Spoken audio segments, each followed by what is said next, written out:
Hello and welcome to this long-term reading project in which we will discuss a section of Thomas Mann's novel The Magic Mountain every week. If this is the first video you're watching of this series, I recommend watching my introductory video first, in which I describe why it is worth reading this novel, which is about 100 years old, and also how this project is going to be organized. And of course, also I recommend also to watch the other videos in which I discuss the first chapters of this novel. In short, in these weekly videos, I will not give a summary of the respective section, but I will rather assume that you have already read it. But what I would like to do is to share my observations and my thoughts with you that came to me while reading the novel or while doing some research, but also questions or problems that I have while reading and that you may be able to help me with. Last week, we read the first four sections of chapter 4, and in these sections we experienced the next steps of Hans Castorp's settling in at the Berghof sanatorium. We're still in the first days of his stay. The days are still full of new experiences for Hans. There's always something new, something typical of the Berghof and its routines, which Hans is experiencing for the first time. So the days for Hans are densely packed with new impressions. He never gets bored. And so when he stops and looks back after a few days, these few days seem to be much longer. And that brings us to the topic of time already, which is also the subject of another lengthy digression in this chapter. This digression also takes place during the resting time, like in the previous chapter, more precisely during the fever measurement, or at least that's where this digression ends, with Joachim measuring his body temperature. And this brings us back to a typical Thomas Mann trick, namely the balancing of contrasts and opposites.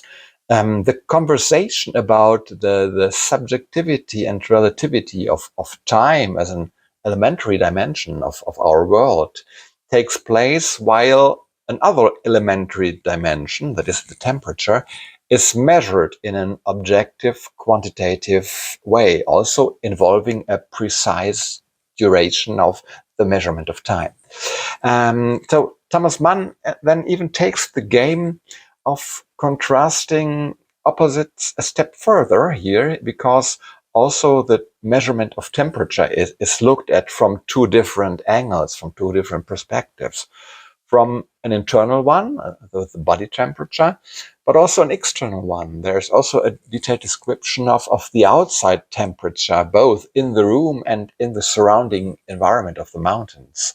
And I don't want to over-interpret this point of temperature. I just find it a very fine example of Thomas Mann's technique of using this concept of contrasts and counterbalances in an almost cascading manner. So there's always another opposite or juxtaposition or counterbalance. So this also helps to entertain the attentive reader in a very nice way. This also includes the fact that immediately before this almost philosophical digression or excursus on time, a very banal everyday object, such as the deck chair, is discussed in detail. And here we again see this principle, this philosophical principle of aestheticizing the banal in order to make the world a bearable place through this artistic approach. And we mentioned that this is deeply rooted in Thomas Mann's specific understanding of the German philosopher Nietzsche and his works, The Birth of the Tragedy. We have already seen in several places that time is measured differently on the Berghof, and the beginning of the fourth chapter also indicates that this not only relates to the experience of the characters, but also applies to nature in general in this Berghof environment. Also, here nature does not adhere to the usual seasons, to the usual sequence of time. In every month, or even in summer, there can be snow or autumnal or wintry weather. But these are just side remarks, and the central excursus or digression on time systematically elaborates on an observation that I think we all have made at some point, namely this seemingly paradoxical effect, the particularly boring times when you think, oh, time is moving so slow. In retrospect, if you look back at them, they seem particularly short and condensed, whereas the very entertaining periods that are densely packed with new impressions, and if you're right in it, experiencing it, you think that time is flying, but in retrospect, they seem particularly long and full of experiences. And so the long and boring episodes without much action, they collapse into an amorphous mass and a small one, while the perhaps much shorter but very eventful phases seem much longer and much more substantial. And I think we can all confirm this effect from our own experience if we're on vacation and returning back into our daily routines. I personally experienced this very intensely and on my cycling vacations. For example, I go on a cycling tour for 1 or 2 weeks every year, and where I'm in a different area and in a different accommodation every day. And already by the third or fourth day, I already got the feeling like I've been traveling for weeks, because each day is so full of experiences and memories. And the effect that Thomas Mann describes here, that time seems stretched when we experience a lot of new things, and collapses or contracts if we don't experience much new.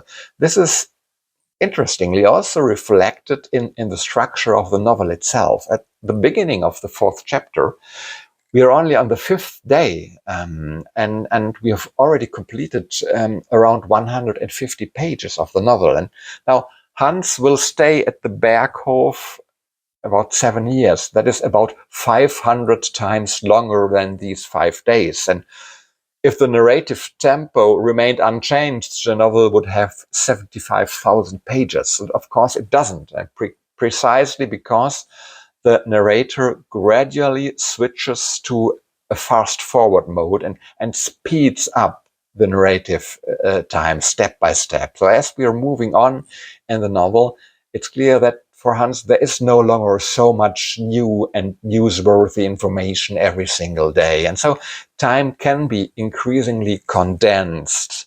And in the coming chapters, we will see this until the month and the years fly by and are covered by just a few pages. And of course, Thomas Mann can express this much more eloquently and precisely than myself. And also, I think this is also a clever trick by the narrator. This excursus or digression about time, it's not presented to us by Hans Castorp, because that would be highly implausible. Hans is not the type to be able to think and to speak so analytically and systematically about such topics. So it is the narrator who steps out of the action for a while and presents us with his complex thoughts about time. And then, before he zooms in again into the action, at the end he says something along the line of, and these remarks are only inserted here because the young Hans Castorp had something similar in mind when he said to his cousin a few days later, blah, blah, blah. And what Hans then actually says is much more vague, less precise. And also Joachim Ziemßen's answer is very unclear. And that's not just because he has a thermometer in his mouth. I find this short dialogue between Hans and Joachim very, very telling. Joachim says here that Hans has become a kind of a reference point for him, a point of orientation. He says, I quote from the text, I can sort of hold on to you since you've been around. And Hans Castorp laughed about it. I think that's a nice touch of self-awareness on Hans' part. As a young and still very unformed person, without any firm convictions and views and ideas, he is not at all suitable as a point of reference, as an point of orientation for anybody. It's almost ridiculous that Joachim wants to orientate himself towards Hans, and Hans is obviously aware of that. Maybe this is part of Joachim's nature, his soldier-like nature, that he's always looking for a superior that he can link to and to hold on to, because he feels unsure to take any decisions on his own.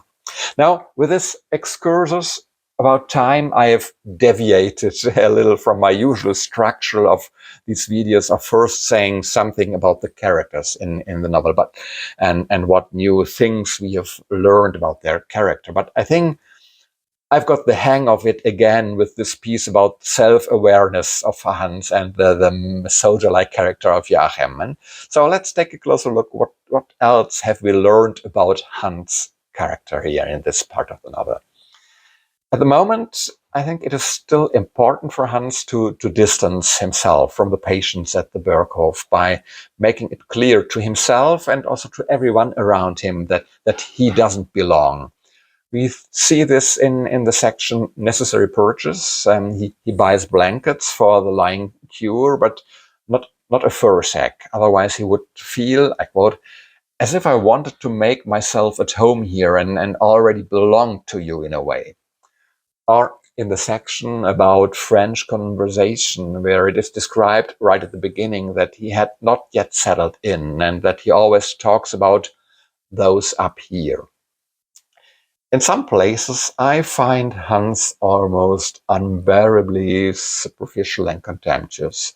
In his encounter with his mourning mother, always called tous les deux, he outwardly expresses regret, but you can, or compassion and sympathy, but you can tell that this is just an empty phrase for him.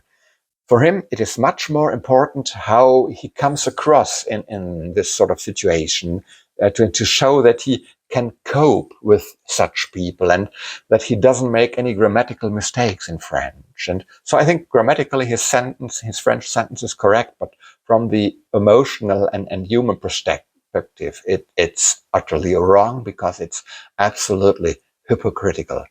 And his self-assessment that he would be a suitable pastor is also grotesquely wrong. He thinks that you only need to look reverent and to be friendly and to be decently dressed and to be friendly to decently dressed mourners to qualify for this profession. And what a lack of sense of reality that is.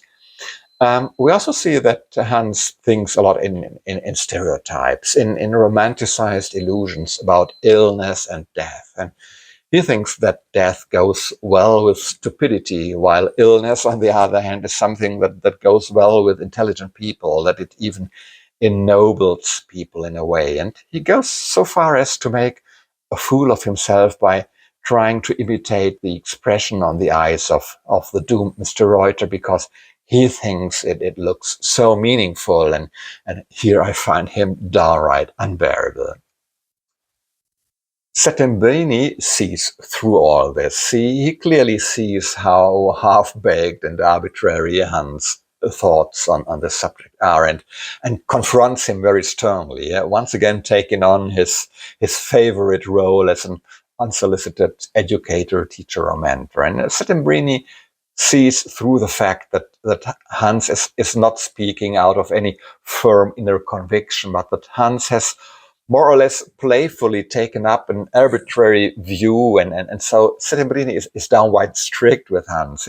Because Settembrini's views on illness and suffering are well thought through, and they are completely different from Hans' ones. And the central concepts of Settembrini's position are even printed in italics in many editions of The Magic Mountains. Disease is degradation, and worshipping illness is an aberration and the beginning of an intellectual confusion.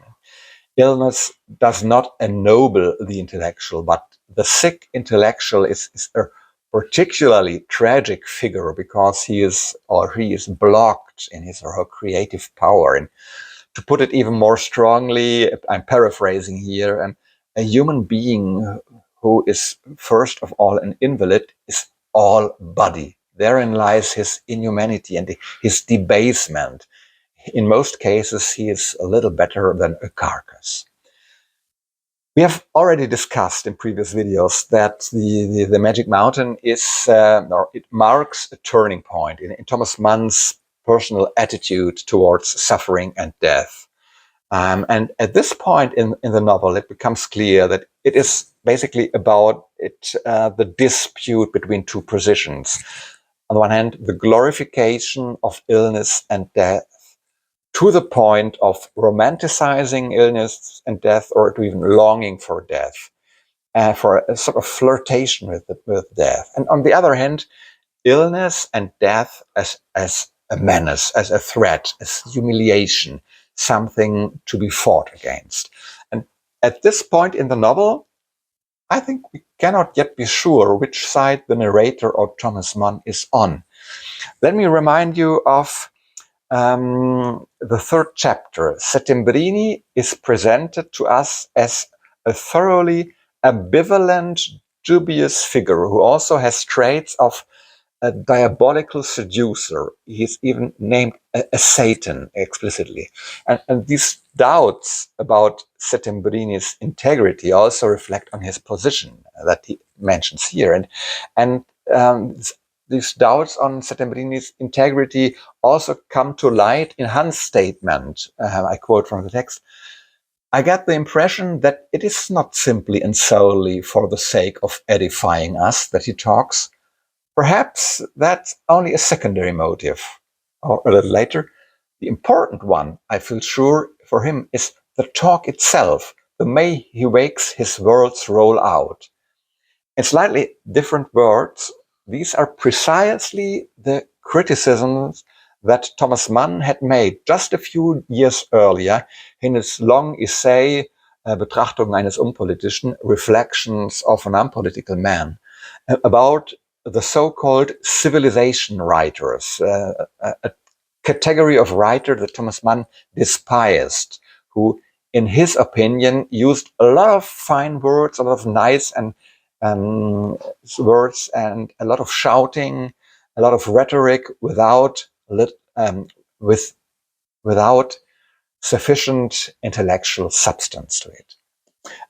Let's stay with Settembrini for a while. So what else do we learn about him? There are, again, fine examples of his eloquent malice, such as the way he exposes the primitive nature of a dull variety of German patriotism or Germanism that was widespread at that time. And he captures that nicely, malignantly, in just a few words. Beer, tobacco, and music. Behold, the fatherland. But he is not just the spiteful mocker or the cold rationalist. I found the passage in which Settembrini describes his father downright touching. There's so much human warmth and loving reverence here. This is a facet of Settembrini's character that you rarely get to see, or that we rarely got to see until now. And we also note that he looks down contemptuously on the doctors, especially on Dr. Krokowski. He considers his psychoanalytical games to be pure charlatanism, and he uses a lot of quackery, and he uses a lot of terms with despiteful terms, with religious connotations. He talks about Behrens being a frantic devil, or Krokowski being a father confessor with his papish practices, or even when he talks about the principles of cure that are ordered by the doctors, he makes a relation to religious rites and rules. And for Settembrini, as a pure rationalist, I think these religious terms, using these religious labels, I think for him they work as insults of the first order. Let me make a brief digression on an important literary figure that is mentioned here by Settembrini, for those of you who are interested in that sort of literary references. Settembrini here cites the Italian author Giacomo Leopardi as an example of what a tragic fate it is when an intellectual is prevented by illness from working. And he combines this with a rather one-dimensional assessment of Leopardi, and that it was, above all, just the lack of women's love, that say the lack of sex that made Leopardi's despair. And on the one hand, the reference to Leopardi is interesting because it touches on one of the main themes of this novel, melancholy, as we have mentioned earlier. Because after all, melancholy is also an important mood in Leopardi's work. On the other hand, the origin of this very one-dimensional, very narrow characterization of Leopardi being mainly influenced by his lack of woman's love. This is interesting. I think Leopardi is probably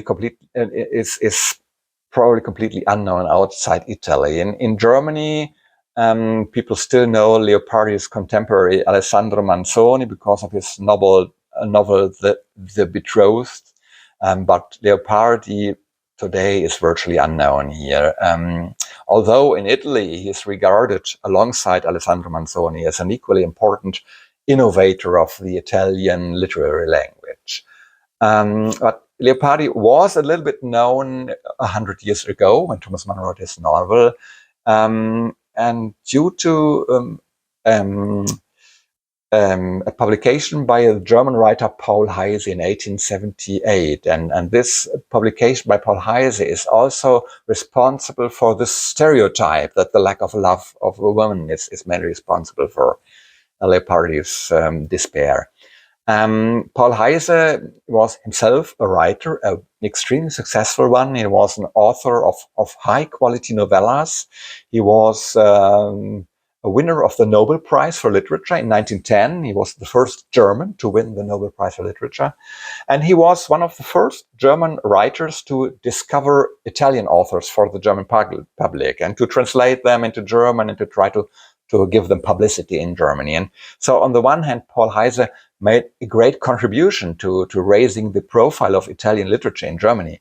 On the other hand, some of his judgment on Italian authors were a bit narrow and one-sided, but they shaped the public opinion for decades, simply because he was the first and for a long time the only one to write about Italian authors in Germany. And so his statements and judgments were always repeated and copied and not questioned, even if they were simplistic and biased and wrong. And we see a nice example here that this simplistic statement of Paul Heyse has made it into Thomas Mann's novel, where it even puts it into the mouth of an Italian writer who should know better.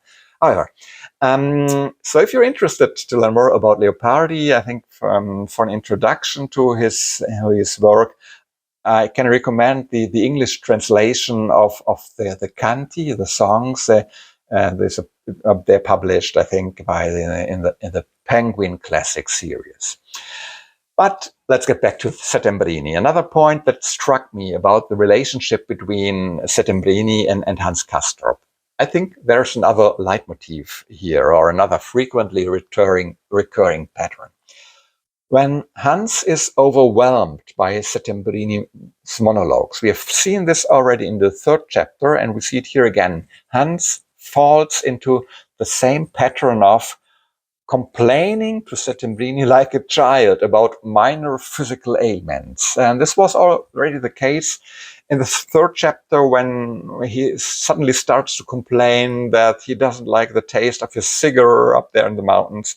And it is also the case here in the section politically suspicious, when he is overwhelmed by Settembrini's intellectual monologue, and then he shifts the subject. Yeah. You can't believe how the air up here sets me on fire. It is harder than I thought to get acclimatized. So we see the same pattern, moving away from the intellectual subject and to childish complaining about some body, physical ailments. Okay, so we have talked a lot about Hans Castorp and Settembrini, and what other people do we have that we can find out more about in this part of chapter 4. Dr. Behrens has some appearances here, and I think to me he becomes more suspicious with each of his appearances. Here we meet him in front of the room of the dying Mr. Reuter, and the way he talks about the dying man there in this casual, almost inhuman language that even makes fun of the dying man's thirst for oxygen or hunger for life. This is almost disgusting, I think. And once again, the suspicion arises that the sanatorium is primarily a money-making machine at the expense of the patients. A bottle of oxygen costs 6 Swiss francs, so we learn, and Mr. Reuter has consumed 5 dozen bottles in one day. That is 60 bottles. I had a look at the income statistics for Switzerland for that period. I couldn't find exact dates for 1907, but I did find data for 1910. I think just a good approximation. And at that time, 6 francs was about 1% of an average monthly household income back then. So 60 bottles means 60% of a monthly household income. That's quite a decent turnover for a single day for a sanatorium. Quite a lot of money to earn from one dying patient. And what's even more disturbing to me, that the first sentence that Behrens utters when he enters the room of Reuter, it's not an inquiry about Reuter's condition or trying to cheer him up, but again, just a sales pitch, asking whether Mr. Reuter would like another bottle of oxygen. I find that extremely disturbing and even disgusting. And I think, but the way the doctors behave at the Sunday concert in the 4th section of chapter 4, similarly negative or dubious. They're condescending like monarchs mingling with the people, jovially condescending, patronizing from above, or putting themselves in the limelight as jack of all trades, like Dr. Krokowski is doing with this silly boot trick. And okay, let's move the doctors aside. A few more sentences about Joachim Ziemßen. You already saw in the previous chapter that he has already completely internalized the morals and the virtues of a soldier. In the 4th chapter now, we see that this is also noted by his environment. Settembrini addresses him always with a military rank, or makes fun of it, or makes subliminally malicious remarks about Joachim's military character and military virtues. For example, mentioning that for Joachim, even listening to music on a Sunday afternoon is part of the military service, of his official duties. And then we can find an interesting monologue by Joachim in the section Political Suspicious, where Joachim talks about the time and the effect that music has to structure time. For Joachim, music has a special value, a special virtue, because it gives structure to life and time, preventing it from slipping into an amorphous mush or humdrum round, as Joachim puts it in the translation that I'm using.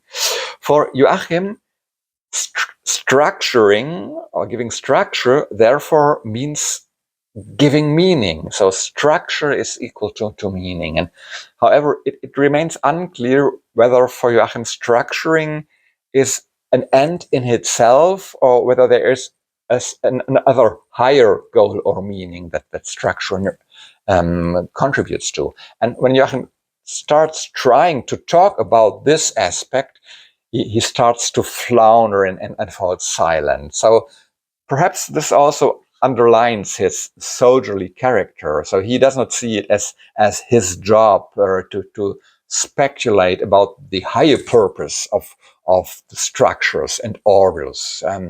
His superiors and commanders will do that for him. He is just there to receive the orders and to fit into that structure and to obey it.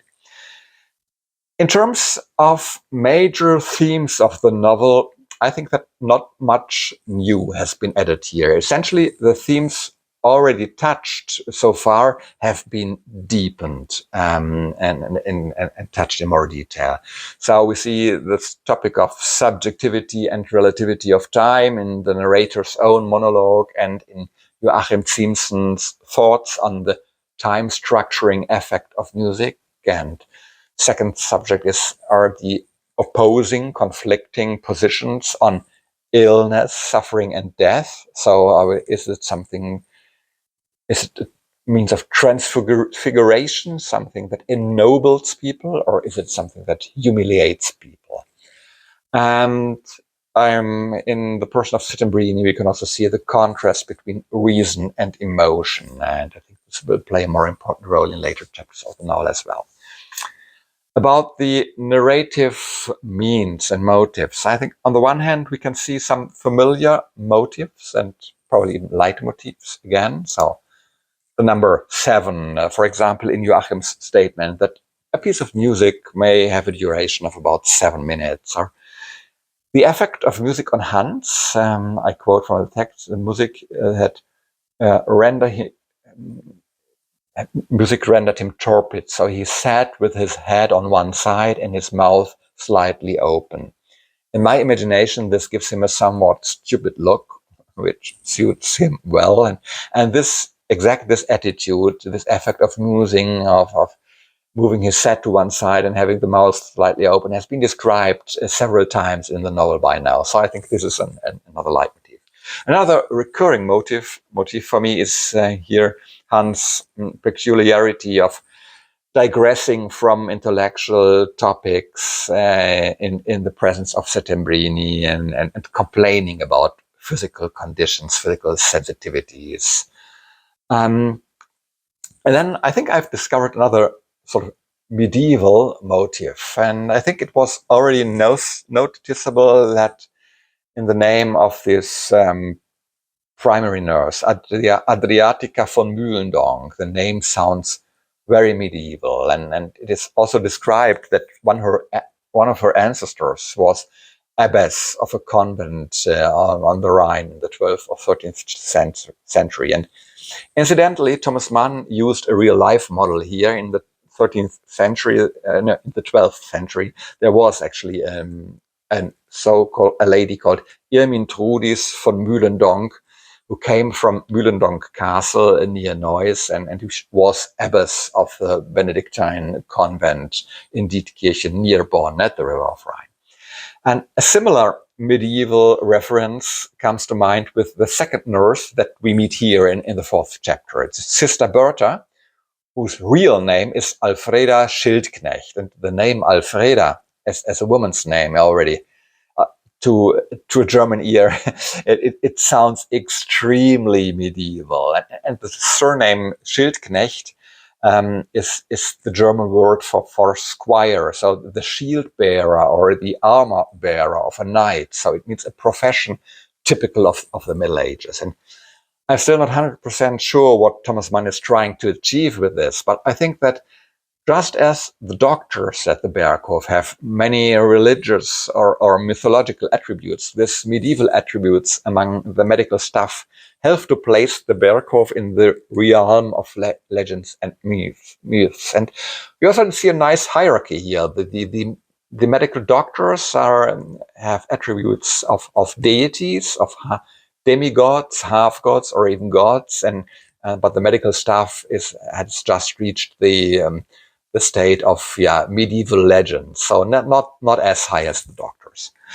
Finally, let me conclude with a small detail that I find entertaining and another example how Thomas Mann sometimes uses small hints and games of hide and seek in individual words to keep the reader's attention. The section that we read this week ends with a very short sentence, just 5 words. The band played a polka. And the term polka, the word polka, comes from the Czech language and means Polish, or in fact it means Polish woman.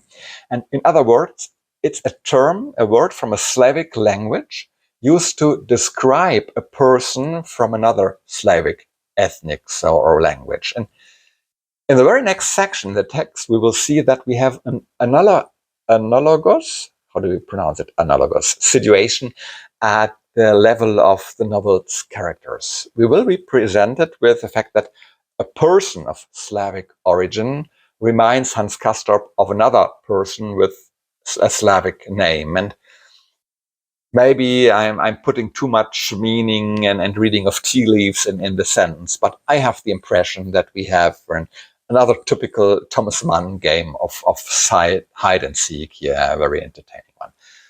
So that's it for today. Thanks for watching this video. I hope you have enjoyed it. Feel free to write your observations, reactions, suggestions, or questions in the comments. The next video will be online next weekend or early next week, and it will cover the next 4 sections of chapter 4, up to and including the section entitled Table Talk. And yeah, if you get bored in the meantime, feel free to drop by my main channel. For those who don't know it yet, it's called Polyglot Reading. I leave a link in the description, in the info box below. I think there will also be a new video this week there on my main channel. Okay, thanks for watching this video. Have a great reading time. Take care and bye.